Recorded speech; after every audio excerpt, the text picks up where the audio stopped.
4টামান বজাত এটা খবৰ আহে যে চাপ্ৰাকাটাত এখন অচিনাক্ত বলেৰো গাড়ীয়ে আহি পেলাই এখন ট্ৰাক আবদ্ধ কৰি ড্ৰাইভাৰক অলপ দাবী ধমকি দি চাবিপাত আৰু লগতে কাগজপত্ৰ নি আৰু তেওঁলোকে নিজকে এণ্টি কৰাপশ্যন ফ্ৰণ্ট বুলি এটা অৰ্গেনাইজেশ্যনৰ সদস্য বুলি কয়।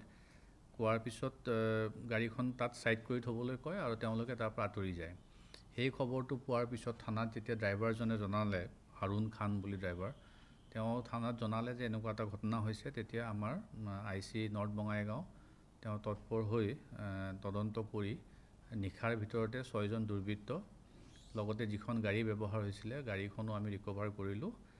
আৰু আমি তদন্তত গম পাইছোঁ যে এই গাড়ীখন তেওঁলোকে ব্যৱহাৰ কৰি আছিলে বহুদিনৰ পৰাই বিভিন্ন ধৰণৰ কাম কাজত, এনেকুৱা ধৰণৰ কাম কাজত। আৰু এই অৰ্গেনাইজেশ্যন এইটো ভুৱা বুলি এতিয়া আমি গম পাইছোঁ, কাৰণ এই অৰ্গেনাইজেশ্যনৰ কিবা তেওঁলোকে সদস্য থানাত গৈছে, থানাত জনাইছে যে আমাৰ এনেকুৱা কোনো এণ্টি কৰাপশ্যন বুলি কোনো আমাৰ এনেকুৱা মানে হেৰি নাই, গ্ৰুপ নাই।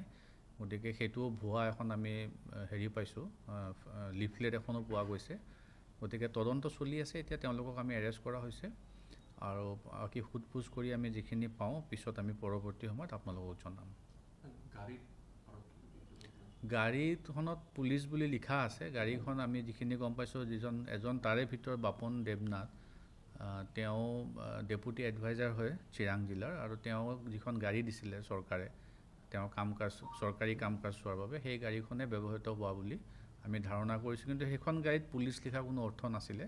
সেইটো আমি তদন্তৰ দিশত আনিছোঁ, আমি চাম এইটো কি পোৱা যায়।